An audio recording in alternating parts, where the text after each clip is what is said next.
Hi guys, Murphy's Law here for an episode of Iracing, this time from the Race Free or Die Championship, and this week being the Sprintcars at Langley, which is an event that's meant to emulate the famous Chilli Bowl midget car race. A little bit on the Live Race Free or Die series. It is basically a league where you run multiple events with each event being very different, nonetheless running the same car week in, week out. Very different, like this week it's the Sprint Cars, of course. Last week I was in a multi-class race with the Mustang and the MX-5 at Daytona. Next week it's a race meant to be emulating the IMSA Championship again at Daytona. This event we're doing here today in the Sprint Cars is split into 3 separate races per driver. A heat race, which is a marble draw. This is the one I'm showing you now, which unfortunately I did get the marble draw of dead last. Then if you don't make the top 5, you go through to the A main. If you don't, you go through to the B main, where the top 10 from the B main go through. And here we go, get underway. We'll try and get as many positions as possible. And I launch on the brakes a bit too hard, trying to avoid the car in front. Great start to the race.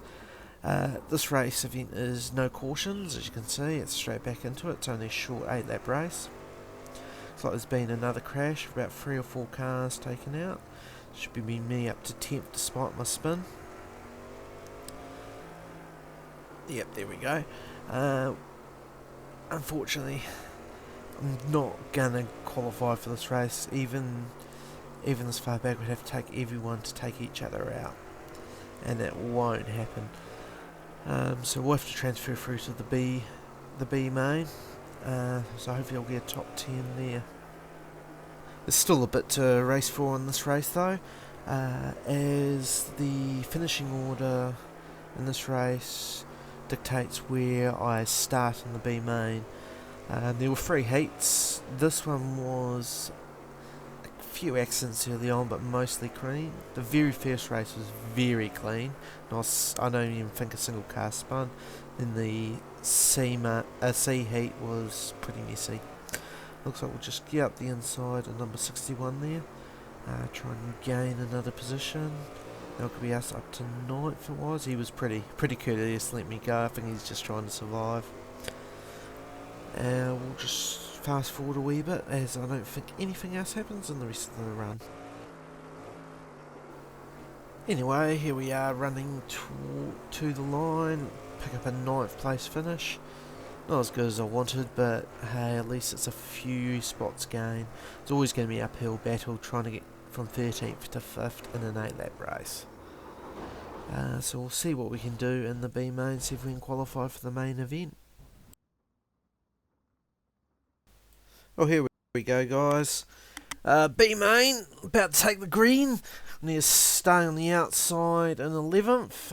Want to get to the inside as soon as possible. Gap opens up almost instantly, so we just nip down there. Just keep an eye on the guy. I'm not trusting free.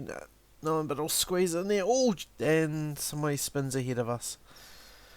It's been 25 laps, been the sprint car, which is easy to spin. I feel that just staying out of trouble will be all we need. See, we were 10th at the line after the last lap. Sounds like an accident's just happened behind us. Might gain another position, especially as the guy ahead spins. We're up to 8th, so we've got a couple of positions leeway. There's two up ahead are trying to do their best to crash. Looks like a good battle up ahead. Guy just ahead of us is diving up the inside of the pink car. I'll just look at changing camera view, and the pink car runs wide. Try to squeeze it, but he comes down on us, so we couldn't get the run.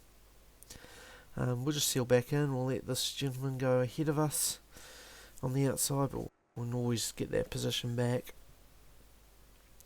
Got quite a few laps to go. I've got 20 or so laps to go. Got the C6 on the outside, looking high. It's never going to work around here. The track's just too flat to make the outside groove, and we get the inside 56, and it slows the 76 down while he's trying to make the pass. Gives us a bit of breathing space. 76 was all over us, mostly due to the fact that we were bottled up behind traffic. Looks like a lap down car's gone wide. He spun on, I think it was lap 2 ahead of us, just coming in out of 4. He's doing a good job of just staying high, staying out of trouble for the rest of us. Hoping there's enough crashes probably to get himself into the 10, but I don't think it's going to happen. It's settled down to a nice rhythm. As the run goes on, once you're 5, 6, 7, 8 laps in, the car tightens up nicely and becomes quite drivable. At this stage, if you watch the throttle trace, you can see that it is bouncing up quite a bit, and that was not me on the throttle. That was my nerves. I couldn't keep a steady foot. It's probably one of the most nerve-wracking races I've ever done, knowing that to make the race, I had to finish within the top 10. Spent the whole time just trying to calm myself down. As a rule, not too much avail. Looks like there's a pass for position between the 6th and 5th place car. Might be able to capitalise on it. The A7 seems to be holding him up. It looks like he's going to get the undercard, no, and there's an accident ahead of us. A lap down car and what so happened to be the leader, so that's us up to 6th. See if we can get 5th on the 87. He is holding us up a wee bit. He's taking a very different line.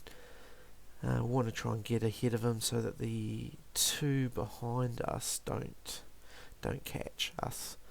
If they catch up to us, just being the top 10's all that counts. If they catch up, I'll just let them go. I don't really want to be battling and then get taken out, so I'm pretty safe for a transfer spot now. 76 and 11 have definitely caught up now. We'll let them go up the inside, just give them the position. As you can see, there's daylight behind them. It'll drop us from 6th to 8th, but again, with 5 laps to go, I'd rather be comfortable and get the transfer. Usually, most iRacers are pretty clean drivers. I probably could have, and especially the league ones, but I could have probably relied on these two, but hey, last thing I want to do is trust them and then get taken out, and all it takes is one little mistake. It looks like it's getting a bit busy up ahead with lapped cars and the field actually just kind of compressing a wee bit. I'll just keep a gap and be ready to avoid whatever happens ahead. 3 laps to go, so just need to play it safe to make the transfer. By now my heart rate was finally starting to drop. And you can probably see from the throttle trace it's a little more stable. As you'll probably see, you never quite go full throttle. It is pretty tight little track, only 0.6 of a k, so not even half a mile. So you never go full throttle. Anyway, comes to the last lap, getting quite busy here. These 3 are battling quite hard. I'll go into here and just dived it a bit deep and just about lost the rear, but managed to save it and get my transfer through to the A main, which was about an hour later, and I'll bring that one to tomorrow. So pretty happy with the result. With Joe, Chris, Eric, Scott, David, Craig, Joshua, myself, Jeremy, and Adam all transferring to the A main. Feel a bit sorry for Scott there, who actually was one of my teammates for the 24 hours of Daytona, which I'll bring to you. My 2 stints, some highlights of those later on in the next week or 2. Anyway, thanks for watching, guys. Please like and subscribe, and we'll catch you next time.